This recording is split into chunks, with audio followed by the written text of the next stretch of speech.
wise, if you can't defame the person who's bringing out a truth or kill them, is to bring out your own heroes. Launch them well, finance them well into the same area. Saying the same stuff that others are talking about is called intelligence. Giving out facts.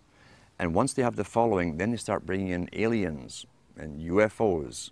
And they bring in the New Age, the whole New Age religion into it. Spirituality is the big term they're using today. Until a newcomer, a skeptic, will hear this stuff from the paid agent, who's very good, who says gives the same data as the person who doesn't go into the UFOs and so on. But the guy who doesn't go into the UFOs, aliens, reptilians, and all the rest of it, suddenly is thrown out with the other guy. You're classified with them by association. Your topics are associated. Even though you stay clear of the fantasy stuff, the disinformation, you'll be lumped along with them. And then you've countered the intelligence. When you mention the facts, people laugh at you, say, oh, you probably believe that the aliens are running the world now. And that's it. That's counterintelligence. And that is also all over the internet. And it's paid for by, again, government psyops operations. Some groups that I've found are doing really good work where people decide to get together physically and they will choose a book to read to do with the factual data that's available to the public that can be proven. Oh, Henry Kissinger. And they'll go through it. They'll analyze the book. They'll analyze the phrases. They'll analyze the contents. They start to participate in what they're reading because others will remember this particular era, this time when this event happened, can add to the thing and so on. That's participation, that's communication, and other information, as I say, from those involved who live through things can be added to the whole thing, giving you a much more complete picture. So it's a good idea to start this kind of thing off in your local area, even if there's only two of you that started off. Don't sit and laugh. It's kind of comical at first when you say, oh, we're going to discuss this book. You've never done anything like this in your lifetime. Sit down and get yourself a coffee or a beer or whatever you need and take turns at reading. And ask the other guy, do you have anything to add what I've just read? Do you have any insights into it? What do you think of this? It gets you stimulated into participating and really thinking, because everybody who's alive today has been trained literally not to have to think. As Brzezinski said, shortly the public will be unable to reason or think for themselves. They'll expect the media to do the reasoning for them. So let's counter that. Let's get back to thinking for ourselves, using the data, the material, get involved, start using our minds again. And you'll be surprised, it's like a muscle you haven't used for a long time, how quickly you start to use it, how sharp you become so quickly.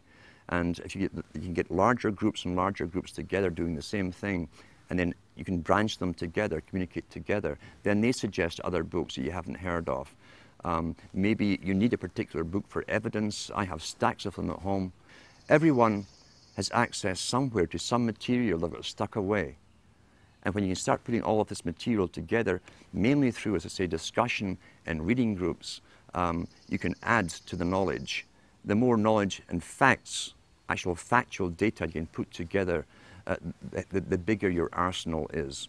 And the easier it becomes to show people and convince them, look, this is authenticated stuff. Here's the factual data, here's the physical book. Read from that book and then have your discussions. What do you think about this? What do you think they meant by this? What do you think has happened? Have they fulfilled this part of an agenda?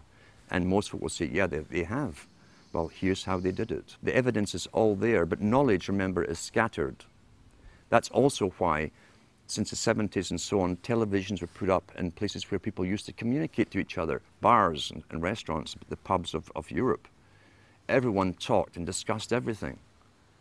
The televisions were all put in for a reason. And now everyone's mesmerized and you can hear sports or loud music. You can't communicate anymore. That was government promoted because the government licensed the big chains of taverns and pubs all throughout Europe. And so what you've got really is deliberate attempts. Nothing happens for no reason. Why? The customers weren't demanded. They were bored in bars as they discussed topics. People would just move around the pub talking and listening to the conversations, and they join in the one that you liked.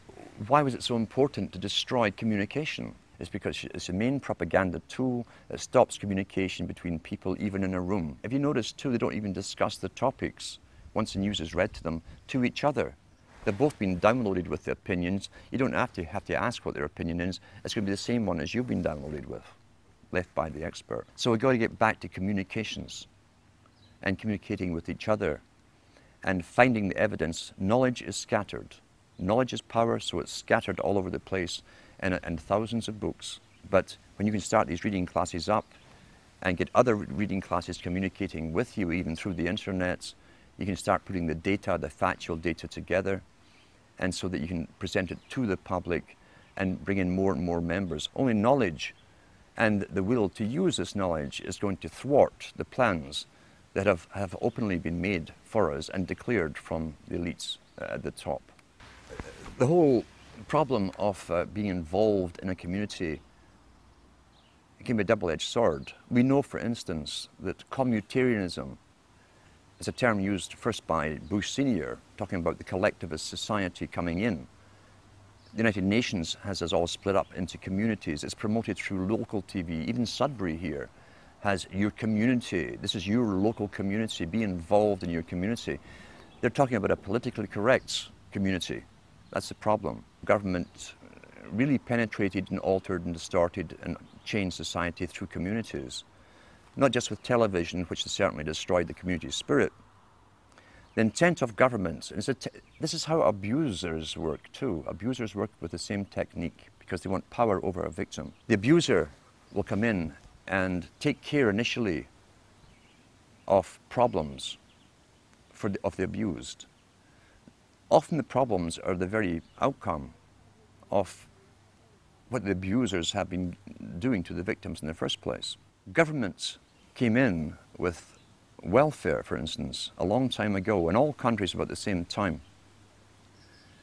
At one time, families helped each other out. You didn't need welfare. If someone lost their job, everyone chipped in. You didn't condemn the family member for being unemployed or ill or whatever, or losing their job.